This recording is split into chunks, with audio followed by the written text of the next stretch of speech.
Okay, this has been many days of head scratching, but I think I've finally got it to a point where I'd like to share it. So, when you change fuel systems and you maybe add a few little accessories, things get a bit strange.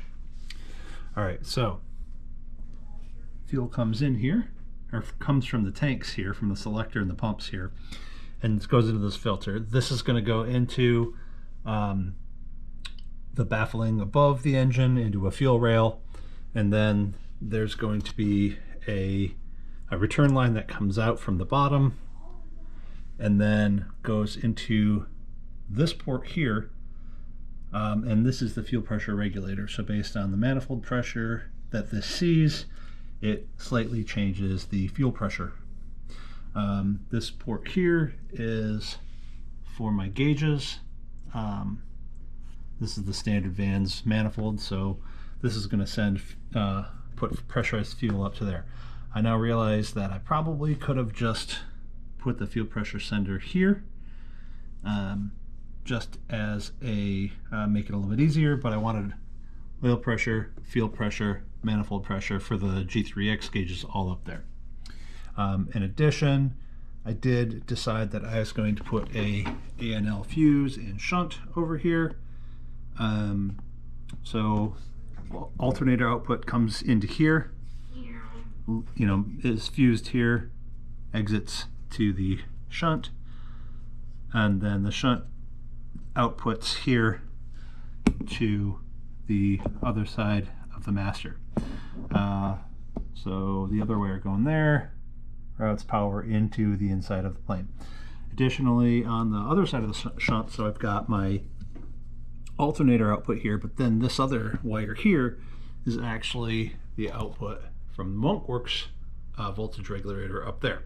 So additionally, one other thing we didn't see before, these are the dual map sensors for the SDS system. Those are separate from the manifold pressure gauge that is just used for sort of G3X, general stuff. These are actually what the fuel map is based off of. Also, you'll notice some really weird wires sort of hanging out here, there. Those are headed up into this connector here, because everything I do is I sort of like to test as I go, and that way I have less surprises later on. So let's do this.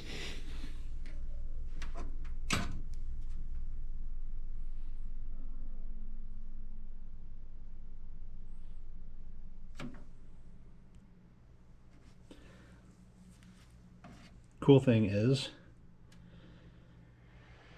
obviously the master switch works.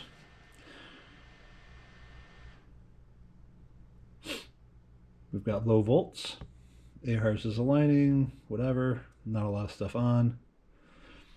We have 13.5 volts, we have 0 amps on the alternator. And if you notice, yeah, there's not an engine up front spinning to actually, man, we've had some pressure swings in the last couple of days.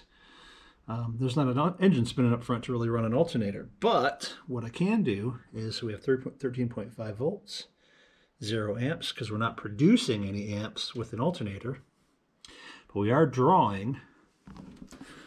What I do have is a benchtop power supply that can output 10 amps and simulate an alternator, and that is plugged into the same spot on the shunt where an alternator would go.